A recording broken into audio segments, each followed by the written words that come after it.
Hello, Gene Schwimmer here. Welcome to today's vlog. Today, well, before I get started, first of all, if you hear any rumbling in the background, it's not my stomach, even though I haven't had lunch yet, and by now it's almost time for dinner. But one of the things I discovered when I moved to Tennessee from New York is it rains a heck of a lot out here, and I'm talking about big buckets of rain. Comes out of nowhere. Almost, I would say, barely a week goes by without getting drenched with rain. So I hear the rumbling in the background, don't know if it's getting on camera, don't know when the rain's going to start. Maybe it won't for a while. We'll see what happens. That's the excitement of listening to this vlog and watching it too, because there's a visual element. See my glorious handsomeness here. Anyways, I'm going to do something a little different today. Now, well, it's not something I haven't done before. I did it in the past. An earlier vlog, I mentioned that one of the advantages of having only a few viewers or only a very few commenters, which I hope will change in the future. I hope I'll have so many viewers and commenters that I won't be able to respond to every single one. But I don't get that many right now. I got one yesterday or this morning. What I want to talk about is the comment was from Mark Edwards. So Mark, if you're watching, I'm going to respond. But first, I just want to describe a general policy that I have, which is I'm not going to argue with you, Mark. It's going to be my policy. And I'm only human, so who knows, I may fall off the wagon somewhere down the line. But it's going to be my policy generally not to argue with people who comment, who disagree with me, except to say, as I say now, I welcome disagreement. You're welcome to disagree with me. The reason I'm not going to respond specifically to comments, what I mean is I'm not going to dispute or argue with the assertions that people make in the comments, their opinions, because I get to state my opinion in the actual video. Up here above the comment section, that's me. I get to say whatever I want. That's my comment. I really want the comment section to be for all of you out there who are watching this and listening to this. I want to hear what you have to think, and I'm hoping that each of you want to hear what the others of you think. So I want that comment section to be for my visitors, for my glorious fans. I hope I will get more of them. But what I do want to do is just some general, well, for Mr. Edwards here, I want to just help him actually, because the argument, well, first of all, as you can see, these are the comments, scribbling on the page. That's my bad handwriting, so I guess I should say right off the bat is bear with me if you see more jump cuts than usual, because I'm going to have to probably stop the camera every so often or edit out pauses as I read these lengthy comments to respond to certain things I want to respond to, but also to read my own handwriting. My handwriting is really terrible, and as you can see, I scribbled all over the place. So just bear with me, but also I want to thank Mark for taking the time that it must have taken to write this. But I see a lot of logical flaws in your argument, Mark, and I also see, well, as it was Patrick Moynihan who said, the former senator, that you're entitled to your own opinion, but you're not entitled to your own facts. So I just want to correct some facts that you have wrong here so that you can make a stronger argument in the future that takes into account the actual facts. But I'll start with the fact that you actually got right, which is the obvious one.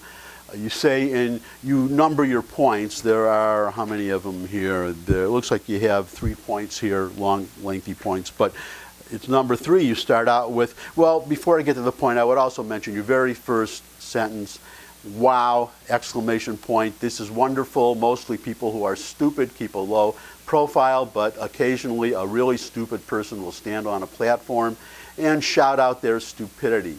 Now, in fairness to you, Mark, I did say, I was half joking, but I did say it. I say it at the end of the videos sometimes that, well, your comments are welcome and feel free to disagree with me and feel free to tell me I'm an idiot. I did invite the comment. What I am going to say, though, is, well, you're obviously a liberal because only liberals start out comments that way. they just impugn the intelligence of anybody who disagrees with them. So, and we obviously disagree here. As I said, you're welcome to your opinion, not to your own facts. But the fact that you got right here is Iran has never, I'll just quote you, quote, Iran has never signed an agreement that it will not build a nuclear bomb. That's correct. That's absolutely correct. So another point we can agree on, Mark, you and I, when all the leaders of all the countries that are party to this JCPOA, the Joint Comprehensive Plan of Action, from, in our country, President Obama, then President Obama, John Kerry, all the way down, when they said that this agreement would prevent Iran from getting a nuclear weapon, as they told us repeatedly, just as we were told that we could keep our health insurance if we wanted it, which I know is not true because I lost mine. I got a nice little letter, I lost mine. So it's not the first time, but we can agree that when Obama said that this agreement would prevent Iran from getting a nuclear weapon, he was lying. Or if you want to put it better, if you want to put lipstick on the pig, he was wrong.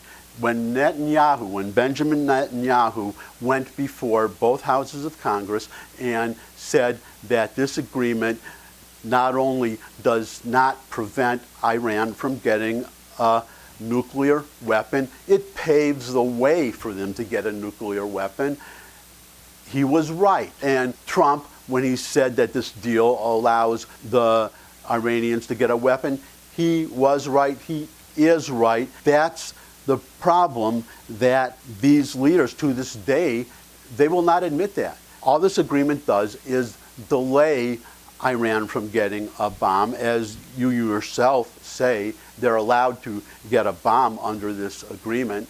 So we agree on that. You're factually correct. And then we have to ask ourselves, if this agreement does nothing more than delay the acquisition of a nuclear weapon by Iran, and in the interim gives them billions upon billions of dollars of cash, then what was the point of the agreement? Now, this is where I'm going to say you're entitled to your own opinion, because it's pretty clear in here as you go along. Well, you say, well, this is what I'm talking about. I do not recall USA getting all riled up because Russia are building nuclear bombs. Well, we were not happy with Russia getting nuclear weapons, or China, or Pakistan, but the alternative is to go to war against Russia and China to prevent them from getting a nuclear weapon. And the obvious decision that we made was that that was not a possibility, which is another one of your points, that a lot of people get this wrong when they talk about rights, that this country does not have a right to do this, or they have a right to do that.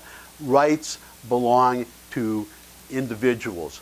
Right to free speech, freedom of religion, all the rights we know, and which incidentally, none of which Iran recognizes. What nations have, when you're talking about countries, they have powers. They have powers to do this or powers to do that. If we have the power to keep Iran from getting a bomb that we think could threaten us, we will go ahead and we will do it. That's just common sense. This is one of the major problems I have with liberals, and one of the reasons why I no longer am one and have not been one since, I don't know, maybe 1980, and I was not much of a liberal even then, though I was a Democrat. But this idea of, well, the virtue signaling, to give an example, there was in the 17th century an Indian tribe in North America. There's a movie actually about this historical event. It's called The Black Robe. You could rent it, look at it. A group of priests went to North America. They went to this Indian tribe and they converted them to Christianity. And one of the things that they taught them was that violence is wrong, that you should never use violence against anybody. So what happened, this tribe, this Christianized tribe, was attacked by a neighboring tribe. They did nothing to fight back. They did not offer any resistance. They followed the priest's instructions and they were wiped out. they're extinct now. They were completely wiped out. And this, I have to say, Mark, seems to be your mindset. You're saying that, well, if we can have a nuclear weapon, then anybody could have one. And if Iran wants a nuclear weapon, not only admitting that this agreement allows them to have one, but you're fine with it. You think they should have one because they have, in your mind, a right to have one. And if I understand you correctly, only if they drop an atomic bomb on the United States and kill hundreds of thousands of Americans, only then do we have a right to respond. And as I said, you can have your opinion, that's fine. Most people do not want to commit suicide just to virtue signal, but apparently a lot of liberals do. Maybe some never-Trumpers too. Maybe you're a never-Trumper. But this justification for military aggression. Now, you reference the, I put it here, may I remind you, sir, I'm quoting you now, may I remind you, sir, that to, and thanks for calling me sir and not stupid, that's a nice change, appreciate it.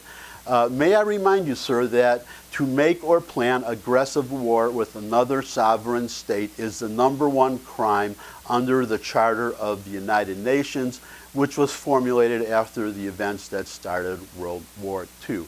Well, this is another problem that I see in you, that a lot of liberals, and to be fair, conservatives do too sometimes, which is to cite agreements and documents that they obviously have never read.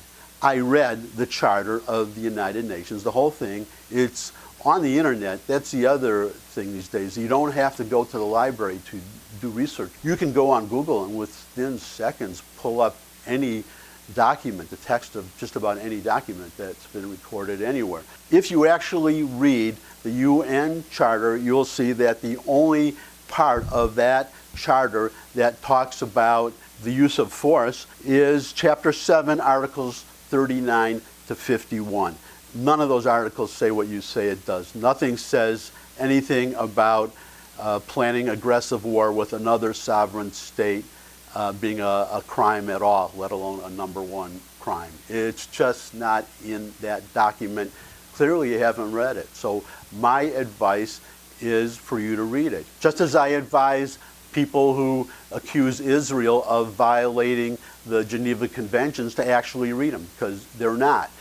I could go into greater detail on that maybe in another video, because there's so much wrong that people get about the Geneva Conventions and exactly what those conventions say. But getting back to what we're talking about here, well, #1, there is Article 52, which comes right after the last article of Chapter 7.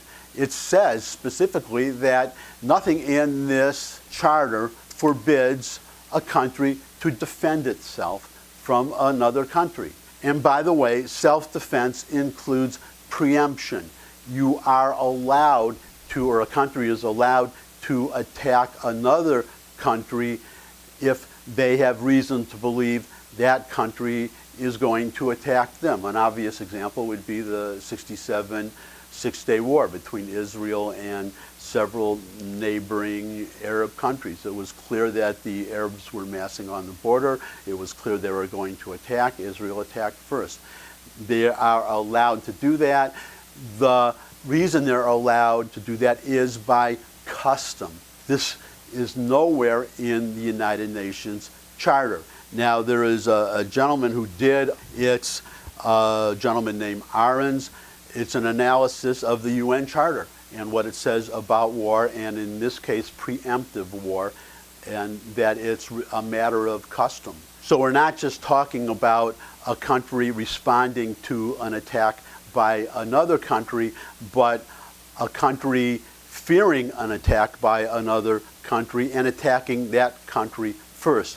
Well, I'll just quote Ahrens, what he writes, but first I have to mention this one term he uses, positivism. What he's talking about, what Ahrens is talking about, is that you cannot attack another country before they attack you if you agree, if you make a positive restriction on yourself, if you don't restrict yourself from doing it, then you can do it. So that's what he means by positivism. So now I'll just read the quote. Quote, this consent-based conception of international law, or positivism as it is called, has critical significance for an examination of post-UN Charter practice regarding the preemptive use of force. Given that the Charter is sufficiently ambiguous on this question, and that there was a pre-existing rule of customary international law allowing for anticipatory self-defense, in other words, preemption, it is not necessary to establish that a customary rule has emerged to permit states to use force preemptively in order for such use of force to be lawful. On the contrary, it is necessary rather to establish that there is no rule prohibiting states from using force preemptively. If states are sovereign, they can do as they choose unless they have consented to a rule restricting their behavior.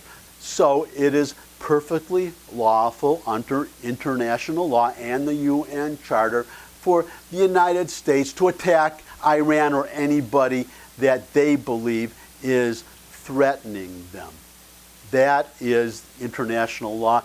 That is the UN Charter. But to be fair, if the United States does that, then Iran could respond, and it would be legal for them to respond as well, and that's how you get wars. Now, what the United Nations can do is they can, and by the way, the Charter allows the United Nations itself to use force. Remember when we went into Iraq, that was, or Korea too, the Korean War, we were part of a United Nations coalition. So the United Nations itself can effectively declare war. The United Nations can use force. But the UN Charter does specify that the United Nations decides. The United Nations votes on whether the action is justified or not. But here's what you missed, Mr. Edwards. A vote in the United Nations means a vote of the Security Council, of which the United States is a member. It's one of the 5 members that is a permanent member with veto power. So somebody can bring a resolution saying that a U.S. attack on Iran is bad, unlawful, whatever you want to call it. They hold the vote. The United States, at least under Trump, vetoes the resolution, and that's it. That's the end of it. So basically, the United States has a free hand, limited only by the power of the adversaries. So getting back to your earlier point, obviously we are not going to invade Russia to deprive them of their nuclear weapons because we don't have the power to do it. The cost would be so ridiculously high that it doesn't make sense. Iran is a different story. The former Prime Minister Ehud Barak of Jerusalem is quoted as saying that the United States, if they wanted to, we could destroy their whole nuclear capability in one evening. So that's quite a difference. So your facts are wrong on that. Now, where you're really wrong is you say here, it's one of your first points here. Following the JCPOA, this is your point number 2, following the JCPOA agreement, inspectors fully endorsed by the USA were given full access to Iranian military facilities, came back reporting that Iran were, I think you mean Iran was, so you got a typo there. So that's another problem, your grammar, and you have a misspelling in there somewhere, but you know, typo, let it go. But you should do a spell check. Decided that they did not like the agreement made by the previous administration, and without consultation with other states involved with the agreement, promptly pulls out of the agreement. So you're admitting that they're, number one, that they are denying access to the sites, and you're justifying it. You're saying that they allowed access before Trump left the agreement, and now that Trump left the agreement, that they're not allowing inspections. That's implicit in what you're saying. But that is false, because the timing is false, because, well, I'm going to put up, these are quotes by Iranian government officials at the time the agreement was signed in 2015, long before Trump was president or anybody really thought that he would be president or that he would even run for president. So nothing to do with Trump. I'll just read these quotes here. I'm not going to say quote after before each one, just bear with me here, but I'll put it up. These are direct quotes from an article, and if it's a quote within a quote, I'll quote it. Before the deal, that's the JCPOA that we're talking about, Supreme Leader Ali Khamenei insisted that, quote, inspection of our military sites is out of the question and is one of our red lines, unquote. Foreigners, he elaborated, quote, shouldn't be allowed at all to penetrate into the country's security and defensive boundaries under the pretext of supervision, and the country's military officials are not permitted at all to allow the foreigners to cross these boundaries or stop the country's defensive development under the pretext of supervision and inspection. Okay, that's one quote. Next quote.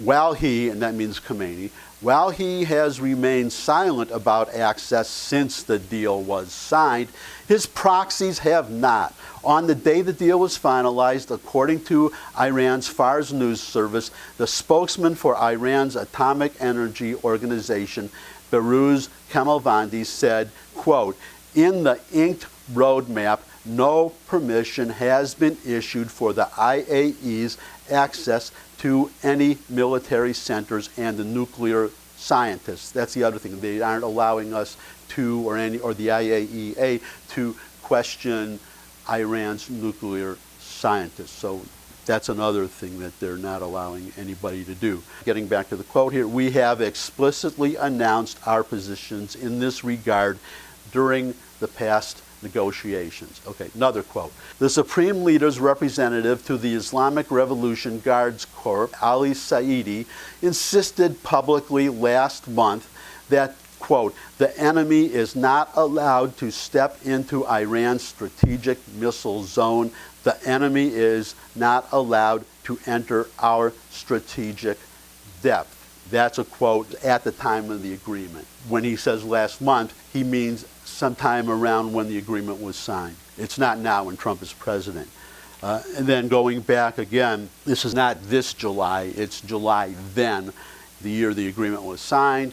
In July, after the deal was finalized, Iran's foreign minister, Mohammad Javad Zarif, he was the one who was at the negotiations screaming and yelling at John Kerry, who just stood there and took it. So take that for what it's worth. I take it for being a shameful part of our history, but that's how badly Obama wanted this terrible deal. Getting back to the quote now, Mohammad Javad Zarif assured parliamentarians that he had made access to military sites a, quote, red line, unquote, and that all of Iran's objectives on the matter had been, quote, fully achieved, unquote. So you see plenty of quotes there. All you had to do was look it up, and I'm putting this headline up here for you also from the IAEA. They are being denied access to sites. Bottom line, there is no doubt, it's not arguable at all. The IAEA has been denied access to Iran's military sites. That's it. And I have a feeling there's going to be more messages from Mark in the comments, and they are welcome, just as the original ones were welcome. But read a document before you describe what's in it. Get your facts straight. Go on Google. Look things up. Look up the history of events. Just get your facts straight. Then you'll have a much stronger argument.